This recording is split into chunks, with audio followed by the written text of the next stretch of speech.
l'intronisation de Madame la Présidente en juillet 2021, à l'issue de ça, on a rédigé un courrier afin justement de citer les points qu'on a évoqués lors de l'intersyndicale. On dit ben voilà les chantiers qui manquent, les LDG, il faut travailler parce que nous on a voté contre lors du comité technique du mois d'avril.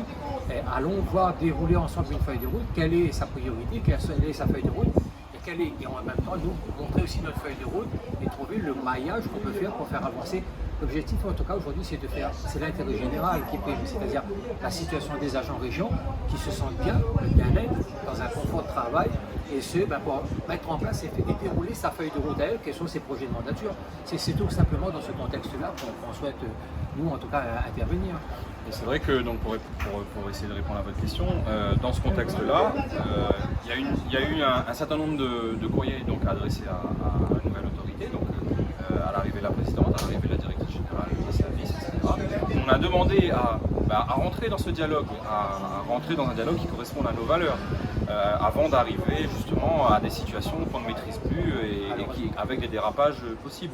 Et malheureusement, tous les sujets qu'on a exposés, tous les sujets qui sont dans cette intersyndicale et d'autres sujets, aucune réponse nous a été apportée. Donc oui, on peut dire qu'aujourd'hui, le dialogue est rompu, d'autant qu'on voit aujourd'hui que la rapidité avec laquelle l'équipe de Madame la Présidente peut nous répondre au travers d'un communiqué de presse, on se dit mais pourquoi ne pas répondre simplement à nos courriers avant qu'on en arrive là aujourd'hui. Donc oui, effectivement, il y a un problème de dialogue social.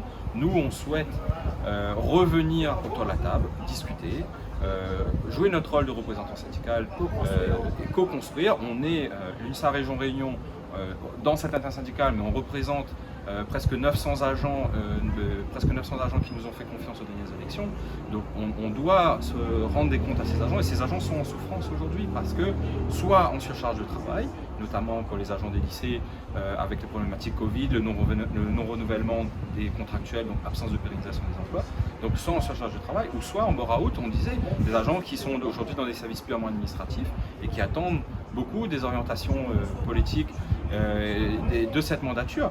Et malheureusement, si la présidente ne co-construit pas ce projet ressources humaines avec nous, on ne peut pas passer ces informations, on ne peut pas jouer notre rôle de représentant syndical auprès de nos collègues. On va être clair, à l'UNSA Région Réunion, on a travaillé avec, on le disait en intersyndicale, avec M. Vergès. L'équipe de M. Vergès, pour les citer, on avait le DGS, M. Hussein Amod, M. Yvon Virapin qui était présent. Il y a eu un dialogue aussi avec M. Robert. Dur, mais il y a eu un dialogue. C'était pas rose, mais il y a eu un dialogue. Avec M. Robert, on a travaillé aussi dans le cadre d'un dialogue. C'était pas rose, c'était pas parfait, on a dénoncé. On n'a pas été entendu sur plein de points. On a boycotté des comités techniques, il faut le dire.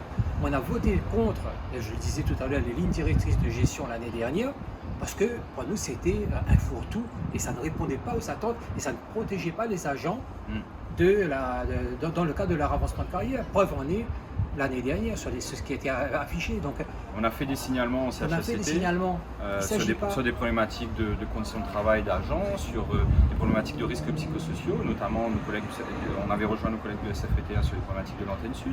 On a participé à des réunions, on a tiré des conclusions. Tout est aujourd'hui dans des écrits, des mails, des courriers, tout est archivé. Donc dire aujourd'hui qu'on était peut-être les bénis oui pendant 10 ans, pour nous, c'est un coup de poignard vraiment qu'on prend aujourd'hui au travers d'un communiqué de presse. Et c'est très difficile pour nous d'entendre ça. Non, on a d'ailleurs, je reviens sur le courrier qu'on a fait tout à l'heure, on a listé les points qui sont en souffrance aujourd'hui, les lignes directrices de gestion, le RIFSEP qui ne tient pas forcément compte de toutes les conditions, les conditions de travail des agents aux routes, les conditions de travail des agents dans les lycées, la stagiarisation, la titularisation. Il y a énormément de sujets sur lesquels il y a un premier travail qui avait démarré sous les anciennes mandatures qu'on doit poursuivre aujourd'hui. Donc non, on s'inscrit complètement en faux sur ces propos-là. Enfin, juste pour conclure sur ce point-là, on a travaillé, je vous l'ai dit, avec M. Vergès et son équipe, on a travaillé avec M. Robert, on travaillera avec Mme Pelon si elle le souhaite.